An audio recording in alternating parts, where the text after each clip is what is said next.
آپ کے کمالات بتا کر یہ ثابت کرنا چاہتے ہیں کہ نبی کی بات نہیں تو پھر کوئی بات بھی نہیں. سبحان اللہ. تو ہم جو نبی کرتے ہیں اس کی وجہ یہی ہے کہ نبی کے صدقے میں ہماری نمازیں قبول ہونے والی ہیں، نبی کے صدقے سے ہی ہماری عبادت قبول ہونے والی ہے. یعنی نبی نے ہمیں قبول کر لیا نا تو اللہ ہماری عبادتوں کو بھی قبول فرما لے گا. انشاءاللہ. حضور نے ہمیں قبول کر لیا نا تو انشاءاللہ ہماری عبادتوں کو بھی اللہ تعالیٰ قبول فرما لے گا. سبحان اللہ. جب تک آپ نبی کی محبت کے ساتھ جڑے ہیں نا انشاءاللہ شیطان آپ کو کچھ بھی نہیں بگاڑ سکتا. آپ جب دامن مصطفیٰ کے ساتھ جڑے ہیں نا انشاءاللہ کوئی کچھ بھی آپ کا نہیں بگاڑ سکتا.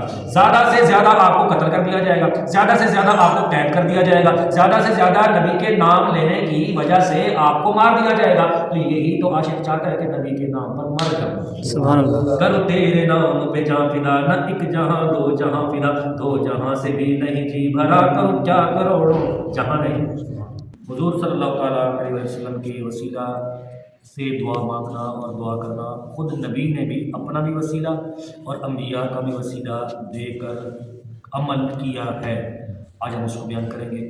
سب سے پہلے حضرت آدم علیہ السلام جب زمین پر تشریف لائے اور اپنی اس توبہ پر نادم تھے، اس فعل پر نادم تھے تو دعا کرتے تھے، تو روایتوں میں آتا ہے کہ ایک عرصہ ہو گیا تھا، یہاں تک کہ آپ کے آنسوں کی وجہ سے یہاں گڑے بھی ہو گئے تھے رو کر. تو یہ اللہ تعالیٰ کی یاد میں رونا، اللہ کے لیے رونا، بار بار اللہ کو یاد کر کے مغفرت کے لیے مانگنا، یہ سب انبیاء کا طریقہ ہے اور ہمیں بھی رونا چاہیے اللہ تعالیٰ کی یاد میں، اللہ تعالیٰ کی محبت میں، اور اپنے گناہوں پر نادم ہو کر پڑھنا چاہیے. باقی انبیاء معصوم ہیں، یہ ہمارا عقیدہ ہے، انبیاء معصوم ہیں. تو انہوں نے پھر دعا مانگی حضور کے وسیلے سے کہ یا ربی اسألک بحق محمد صلی اللہ علیہ وسلم ان تغفر لی. حضرت آدم علیہ السلام نے یہ دعا مانگی تو اللہ تبارک و تعالیٰ نے وسیلہ قبول کیا اور آپ کے لیے معافی کا اعلان کر دیا. سبحان اللہ. جب یہ ہوا تو اللہ تبارک و تعالیٰ نے ارشاد فرمایا کہ اے آدم تو نے بات ٹھیک کی ہے اور وسیلہ بھی ٹھیک پکڑا ہے، کیونکہ اگر یہ محمد نہ ہوتے تو بھی نہ ہوتا. اب یہ بتاؤ کہ تمہیں پتہ کیسے چلے گا کہ اس نبی کے صدقے سے یہ دعا قبول ہونے والی ہے، جبکہ میں نے تو اس کو ابھی تک پیدا بھی نہیں کیا، تجھے کیسے پتہ چلا؟ تو پھر حضرت آدم علیہ السلام نے ارشاد یہ عرض کیا کہ جب تو نے یا اللہ روح پھونکی میں نے اوپر دیکھا تھا عرش مجید کے پائے پر لا الہ الا اللہ محمد رسول اللہ لکھا ہوا تھا. تو میں نے یہ گمان کیا اور میں نے بلکہ یقین کر لیا اس بات کا کہ اللہ کے نام جس ہستی کا نام ہے وہ ہستی کوئی عام ہستی نہیں ہے، اسی کا وسیلہ پیش کریں اللہ تعالیٰ کرم فرما دے گا اور کرم کے دروازے کھول دے گا. تو پھر اللہ تعالیٰ نے یہی کہا کہ یہ محبوب ہے، یہ آئے گا، اسی کے لیے سارا جہان بنا ہے، اسی کے لیے تجھے بنایا گیا اور اسی کے لیے میں نے اپنے رب ہونے کا اظہار فرمایا. سبحان اللہ. یہ ہے نام نبی در کیا اللہ نے اپنے نالے، اے اذان وچ وی نالے تے نماز وچ وی نالے، سوہنے دا نام سوہنا سوہنا، سوہنے دا نام سوہنا، ہر درد دی دوا. سبحان اللہ. سوہنا مدینے والا دکھیاں دا آسرا. سبحان اللہ. مغفرت کی دعا کر، اس سے بڑا دکھ کیا ہوگا، اس سے بڑا دکھ کیا ہوگا کہ اللہ میری مغفرت کر دے. تو وسیلہ نہ پکڑنے والوں کو وسیلہ نہیں چاہیے، تو ہمیں بھی اس سے کچھ نہیں چاہیے، ہمیں تو بس نبی کا وسیلہ چاہیے. اس لیے ہم حضور کا وسیلہ پیش کرتے ہیں.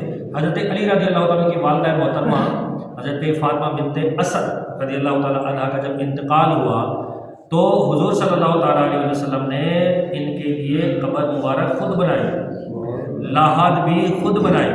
پھر اس لاحد میں تھوڑی دیر کے آپ سو بھی گئے تھے اور دعا بھی کی تھی کہ اللہ میرے وسیلے سے، نبیوں کے وسیلے سے، سابقہ انبیاء کے وسیلے سے اس پر رحم فرما، تو ارحم الراحمین ہے. سبحان اللہ. جس کے لیے حضور خود دعا فرما دے اس کی قبر میں انوار کا عالم کیا ہوگا. سبحان اللہ. حضرت فاطمہ بنت اسد کے لیے صرف اپنا وسیلہ نہیں، سابقہ انبیاء کا وسیلہ بھی خود نبی نے پیش کیا مغفرت کے لیے. تو اب جو کہتا ہے کہ ڈائریکٹ اللہ تعالیٰ سے ہم انکار نہیں کرتے کہ اللہ ہر چیز پر قادر ہے، بغیر وسیلے کے بھی قادر ہے، محتاج نہیں ہے اللہ تعالیٰ وسیلے کا. اگر کوئی یہ عقیدہ رکھے کہ اللہ وسیلے کا محتاج ہے تو یہ کفر ہے، یہ بات درست نہیں ہے، وہ بے نیاز ذات ہے. تو اللہ نے خود وسیلہ بنایا. وسیلے بنانے کا حکم دیا اور نبیوں نے بھی وسیلہ بنایا تابوت سکینہ، یہ کیا چیز ہے؟ یہ اللہ تعالیٰ کی طرف سے آنے والی حضرت آدم علیہ السلام لے کر آئے ہیں، جو نشانی کے طور پر جنت سے آئی ہوئی چیز ہے۔ اس میں روح بھی ہے، انبیاء کی تصویریں بھی ہیں، حضرت ہارون علیہ السلام کا جو انگوٹھی مبارک بھی ہے، ایسا مبارک حضرت موسیٰ علیہ السلام کا توریت کی تختیاں بھی ہیں اس میں۔ تو وہ جب رکھی جاتی تھی تو اس کے وسیلے سے دعا مانگی جاتی تھی، اور کہتے ہیں کہ اس کو رکھنا تو ایک بہانہ ہوتا ہے، اصل میں اس کو آگے رکھ کے نبی کے وسیلے سے دعا مانگی جاتی تھی۔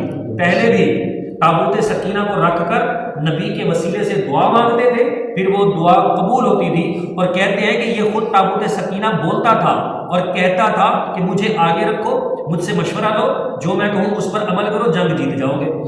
تو وہ یہ مشورہ دیتا تھا کہ نبی کے وسیلے سے دعا مانگو۔ یہ تابوت سکینہ خود کہتا تھا کہ نبی کے وسیلے سے دعا مانگو۔ تو نبی نے رسول صلی اللہ تعالیٰ علیہ وسلم نے اپنا وسیلہ اور انبیاء کا وسیلہ پیش کیا، تو کیا معاذ اللہ نبی نے بھی شرک کیا؟ تعلیم کی کمی کی وجہ سے ایسا ہوتا ہے، ورنہ میں جتنے واقعات سنا رہا ہوں آپ لوگوں کو، یہ سارے وسیلے کے واقعات ہی تو ہیں، جبکہ حضرت آدم علیہ السلام سب سے پہلے نبی ہیں آنے میں، دنیا میں آنے میں، تو انہوں نے بھی نبی کا وسیلہ پیش کیا تو اللہ تعالیٰ نے معافی کا اعلان فرما دیا سبحان اللہ حضور کے وسیلے سے۔ تو اب حضور کا وسیلہ اور خود فاطمہ بنت اسد، اور یہ خدمت کہتے ہیں کتاب کے اندر لکھا ہوا ہے کہ انہوں نے نا حضور صلی اللہ علیہ وسلم کی خدمت بھی بہت کی تھی، تو پھر نبی نے اس خدمت کا بدلہ عطا فرمایا۔ اور یہ سب سے بڑی بات ہے کہ حضور نے لحد بنائی، قبر بنائی، خود آرام کیا اور دعا کی، انوار و تجلیات کی جو بارش ہوگی نا کوئی اندازہ اس کا لگا ہی نہیں سکتا، رضی اللہ تعالیٰ عنہ۔ حضرت ابو ہریرہ رضی اللہ تعالیٰ عنہ یہ بستی میں چلے جاتے تھے، بستی والے حضور کو نہیں پہچانتے تھے، نبی کو نہیں پہچانتے تھے، جو شہر والے تھے ساتھ رہتے تھے وہ تو نبی کو جانتے تھے، نبی کا حلیہ بھی پہچانتے تھے اور نبی سے پوٹ کر محبت بھی کرتے تھے۔ یہ بستی میں جاتے تھے اور لوگ جمع کر، اے لوگو ادھر آؤ میرے پاس، تمہیں پتہ ہے نبی کیسے ہیں؟ بولا ہم تو نہیں جانتے نبی، تم نے نبی کو دیکھا ہے؟ بولا نہیں دیکھا۔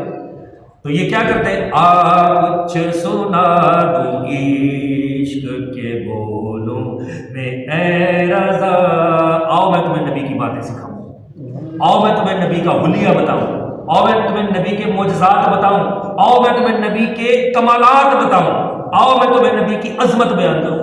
یہ ان کی عادت کریمہ تھی، یہ گاؤں میں بستیوں میں اطراف میں نکل جاتے تھے اور لوگوں کو جمع کر لیتے تھے اور نبی کی تعریف کرتے تھے، نبی کا حلیہ بتاتے تھے، نبی کے معجزات بیان کرتے تھے، نبی کے کمالات بیان کرتے تھے۔ یارو اس سے بڑا بھی کوئی درس ہو سکتا ہے؟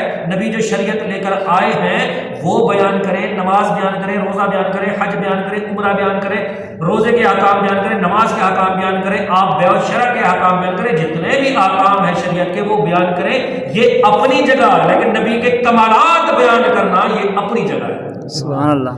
کیوں کہ نماز ہے، روزہ ہے، کہ جتنا آپ کو اچھے انداز میں عمل کرنا آتا ہے، نبی کی محبت نہیں تو ان کا بھی کوئی فائدہ نہیں۔ ہاں، ثابت ہوا اصل اصول بندگی اس تاجور کی ہے، جملہ اصول۔ تو یہ آپ نے نماز پڑھی، نماز سیکھی، روزہ سیکھا، روزہ رکھا، نبی کی محبت کے بغیر ہے تو یہ عمل کچھ بھی نہیں ہے۔ تو اس لیے اس حدیث سے جو حضرت ابو ہریرہ رضی اللہ تعالیٰ عنہ کی ہے، یہ اطراف میں جا کر نبی کی محبت پلاتے تھے، نبی کی محبت کے بارے میں اپنی طرف بلاتے تھے اور نبی کی حلیہ ذکر کر کے، نبی کی مبارک شکل کا تذکرہ کر کے اور آپ کے کمالات بتا کر یہ ثابت کرنا چاہتے ہیں کہ نبی کی بات نہیں تو پھر کوئی بات بھی نہیں۔ سبحان اللہ۔ تو ہم جو نبی کرتے ہیں اس کی وجہ یہی ہے کہ نبی کے صدقے میں ہماری نمازیں قبول ہونے والی ہیں، نبی کے صدقے سے ہی ہماری عبادت قبول ہونے والی ہے، یعنی نبی نے ہمیں قبول کر لیا نا تو اللہ ہماری عبادتوں کو بھی قبول فرما لے گا انشاءاللہ۔ حضور نے ہمیں قبول کر لیا نا تو انشاءاللہ ہماری عبادتوں کو پھر اللہ تعالیٰ قبول فرما لے گا۔ سبحان اللہ۔